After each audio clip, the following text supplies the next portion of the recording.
Morocco have done it. They've joined South Africa and Nigeria to make it to the round of 16 of the Women's World Cup. 3 African countries. I don't think we've even had that in the men's competition. This year has been an interesting World Cup tournament for the women.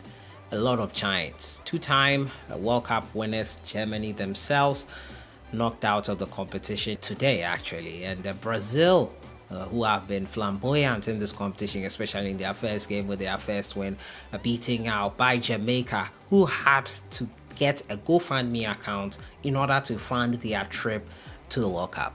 Stuff of dreams, you might say. But Morocco have become the latest African country to join the round of 16 phase, and the fixtures are set now. It begins on the 5th of August with Nigeria, South Africa, Morocco will be in action. We'll look at their fixtures today. Mohamed Salisu also took part in his team's first training session. Great to see the Ghanaian making himself feel at home at his new club, AS Monaco. Great to see the Ghana Black Stars man there. We're also going to talk about Coach Hughton and how he landed the Ghana Black Stars job. He narrated this in an interview with Talk Sports. As usual, subscribe if you have not. Click on the notification bell to get more updates. We'll jump right into it and start off from the Moroccan team, who have made history today. They overcame Colombia, beat them 1-0, and qualified to the round of 16 phase at the expense of 2-time world champions Germany. Germany are out, and they drew their game versus South Korea. Fortunately, they needed a win, and 6 points was enough for Morocco, who are taking part in their very first Women's World Cup. South Africa as well yesterday did it. Before then was the Nigerian Super Falcons.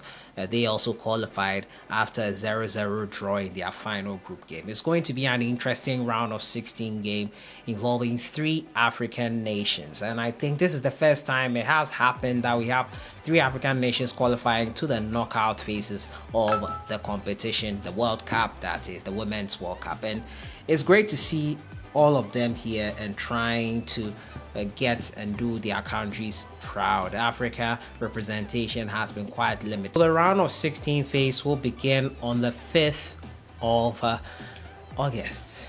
And Nigeria will be in action on the 7th. They will take on England, European champions England, who got all 3 points in their first 3 games, 9 points on the board. It will mean nothing now as the knockout phase is set in.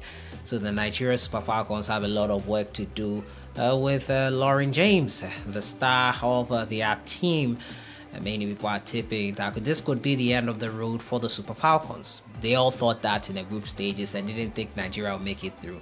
Here they are. So I think the Super Falcons will be confident, especially looking at the group they came out from. They would be quite optimistic, as the coach was in his post-match presser. For the South African side, they will take on Netherlands in their next game in the round of 16. Quite confident that they can do something positive. We hope that they do not repeat their mistakes they did in the second game, their final game, and especially in the first and second games where they took their lead and let it slip. And the third game, they almost let it slip astronomically, but the third goal was enough to see them win 3-2. And they will be facing Netherlands. They will play their game on the 6th of August. Nigeria will play their game on the 7th of August, and it will be great to watch them. For Morocco, they will be facing France in their next round of 16, their round of 16 game. They will be facing France there. So South Africa versus Netherlands, Nigeria versus England, and then Morocco versus France, all facing European opposition. The World Cup dominated by Europe, obviously. We hope that they do well and they make it to the next phase, which is the quarterfinal. But let me know what you think in the comments box. Can these African countries overcome their European opposition in the round of 16? Let me know what you think. So Salisu took part in his first training session with his club side AS Monaco and enjoying life right now as he went through the training grounds and spoke with a few of them. We'll have a look at it at the end of today's video, but it was great to see Salisu doing all that and enjoying himself. He has left Southampton and now in the French Ligue from Spain, England, France. He is in now. He will not play in the championship, and it was expected, especially looking at the caliber of player he was. It was great also to see him joining a top side in France. My next story has to do with Coach Chris Hughton, who has talked about how he landed the Black Stars job and clarifying some thoughts on how he got the job. Chris Hughton was appointed head coach of the Black Stars in February this year. Took over his first game in March, and they say the rest is history. 3 games so far, and he's left with a game which could see Ghana qualify for the AFCON on September 7th, 4 p.m. GMT, Ghana vs Central African Republic at the Babayara Sports Stadium. Our coach Chris Hughton has explained on an interview with Talk Sport how he landed the Black Stars job, how he was approached and the process.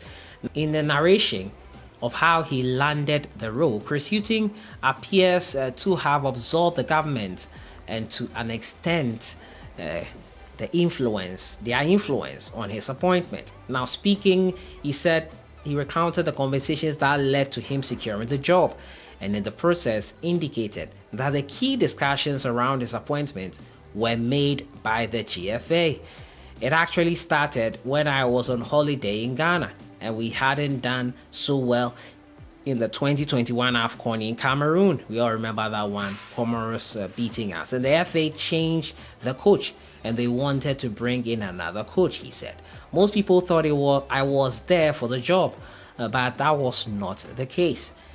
It worked out because I was not working. I was asked if I will want to be a technical advisor for the 2 big games against Nigeria in the 2022 World Cup qualifiers.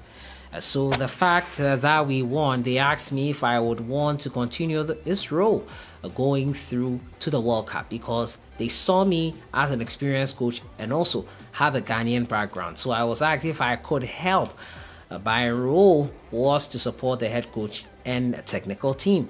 Post-World Cup, I was asked if I would be the head coach, and it didn't take me long to accept, he added.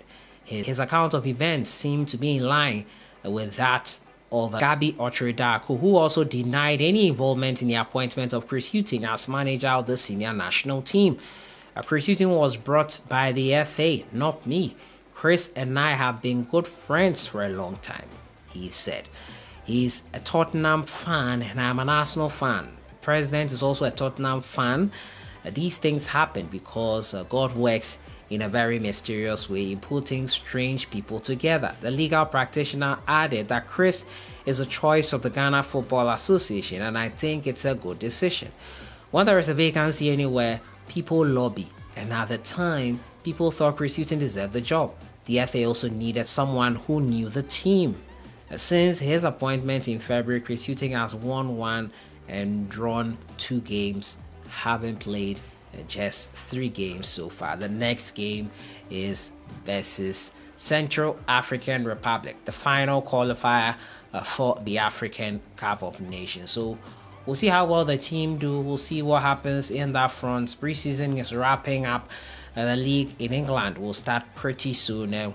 We wish the Ghanaians who will be in action, Thomas Partey, probably Kudus Mohammed for Chelsea. No news yet on his front. We wish them all the very best. So that has been it for today, talking to you about how Chris Hughton narrated how he landed the Black Stars job. And Morocco joined South Africa and Nigeria in the knockout phases. Zambia, the only country that missed out from the African continent. Congratulations to all of them. I'll see you guys in the next one. Have a great week.